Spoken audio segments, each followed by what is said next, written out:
Pois bem, pessoas, tivemos um probleminha técnico, então vamos continuar. Que a gente estava discutindo no vídeo anterior, a gente estava falando da fase de maturidade do Marx, o que levou a escrever a sua grande obra, né, o Capital, que é basicamente compreender aquilo que ele chama de materialismo histórico dialético. E uma coisa fundamental é diferenciar aquilo que o Hegel chamava de idealismo histórico dialético do que o Marx chama de materialismo histórico dialético. Para o Hegel, trata-se, para mudar uma sociedade, de estabelecer uma mudança de mentalidade da sociedade, do espírito dela.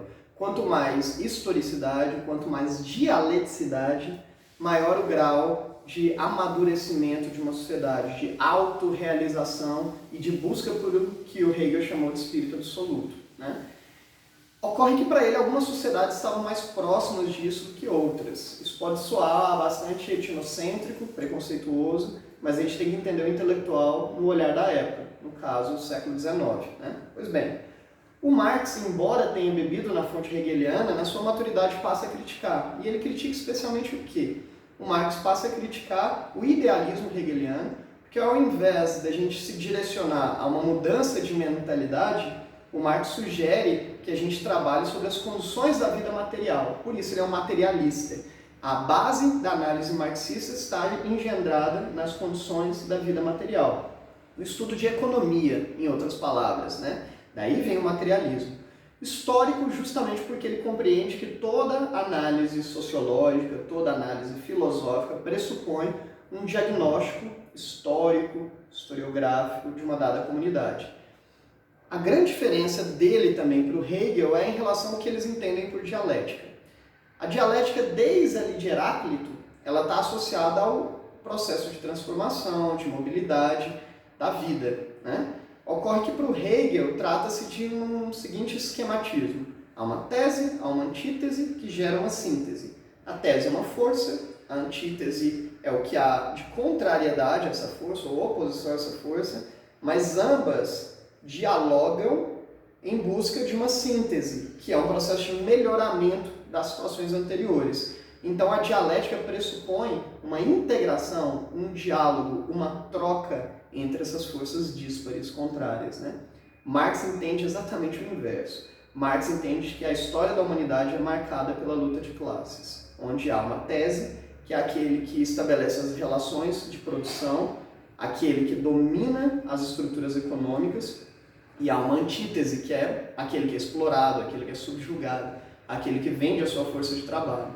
E só há dialética quando há uma tensão, há uma crise acentuada entre esses dois polos. E quanto mais confronto, quanto mais crise, quanto mais tensões, mais próximos estamos de uma síntese. E essa síntese seria um modelo social novo. Isso explicaria as relações de atrito entre a base de suzerania e vassalagem, entre um monarca e os seus súditos, entre a burguesia e o proletariado, entre um senhor de engenho e um escravo. Todas as relações de análise social, elas devem ser priorizadas pela fundamentação econômica.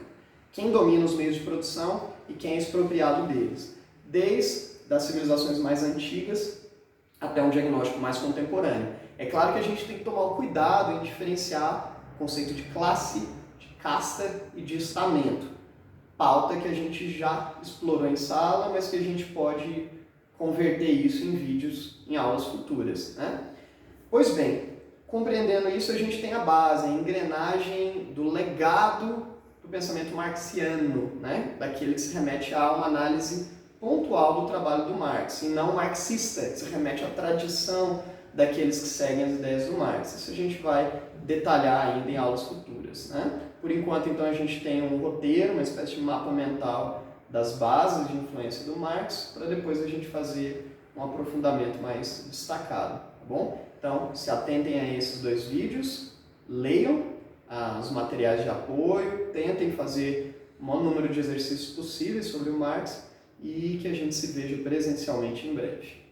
Um abraço, tchau, tchau.